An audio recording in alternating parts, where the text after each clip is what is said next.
The paper bag crinkled in my trembling hands, the scent of fresh ciabatta and rosemary from the sandwiches I'd spent an hour choosing for her twisting into something sour. I stood frozen in the doorway of Claire's office, my heart a fist pounding against my ribs. She hadn't seen me.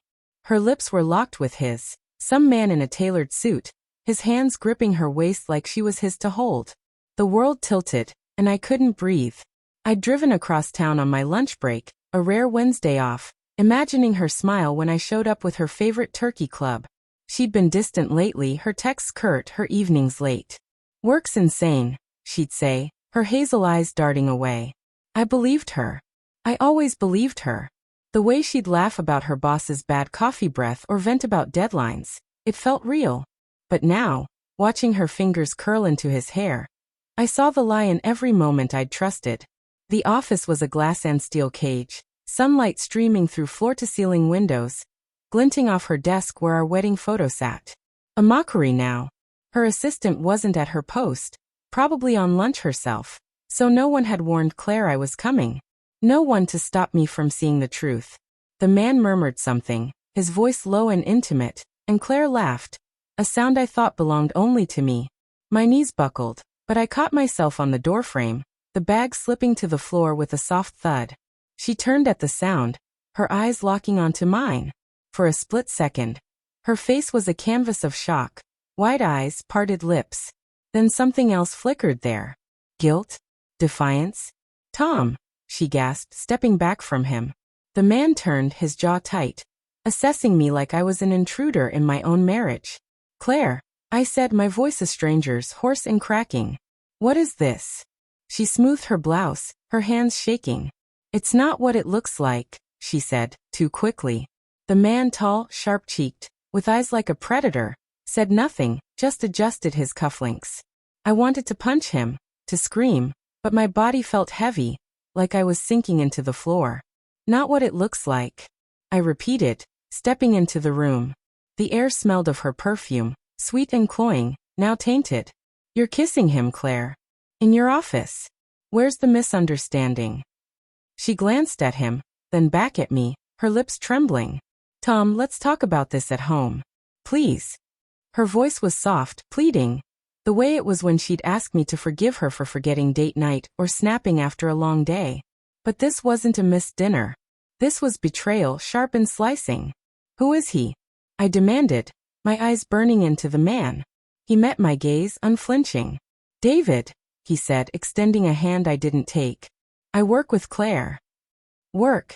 I spat, the word bitter on my tongue. "Is that what you call this?" "Tom, stop," Claire said, her voice sharper now. "You're making a scene." "A scene?" As if I was the one unraveling our vows.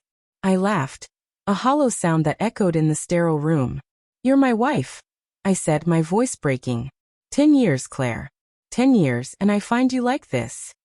Her face crumpled, but she didn't cry. She never cried, not even when we fought about money or the kids we never had. "I didn't mean for this to happen," she whispered. "It just did." David shifted, his hand brushing her arm, a small, possessive gesture that made my stomach churn. I saw it then, the way they stood too close, the ease in their silence. This wasn't a one-time mistake. This was a shadow that had been growing for months, maybe years, while I was blind. "Why?" I asked, my voice barely above a whisper. I needed to know, even if it broke me. What did I do wrong? She looked away, her jaw tight. "It's not about you, Tom. It's complicated." Complicated. The word was a knife, twisting deeper.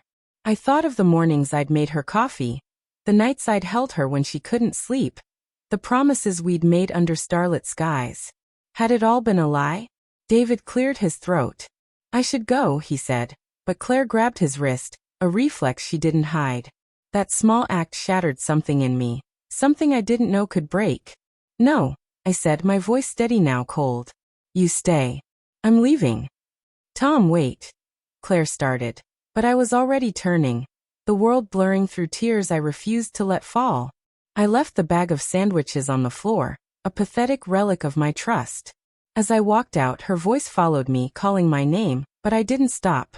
In the elevator, my reflection stared back from the polished walls. A man undone, eyes hollow, hands clenched. I thought of the ring on her finger, the one I'd saved a year to buy. I thought of the late-night calls she'd take in the other room, the client dinners that ran too long. The signs had been there, but I'd painted them over with love. The doors opened to the lobby, and my phone buzzed. A text from Claire. "I'm so sorry. Can we talk?" I stared at it, my thumb hovering over the screen. Then another message appeared, not from her, but from an unknown number. "She doesn't love you anymore. Let her go." My breath caught. David. It had to be. The words burned, but they weren't the twist that gutted me. It was the realization that followed, sharp and merciless. I didn't know if I could let her go even now, even after everything.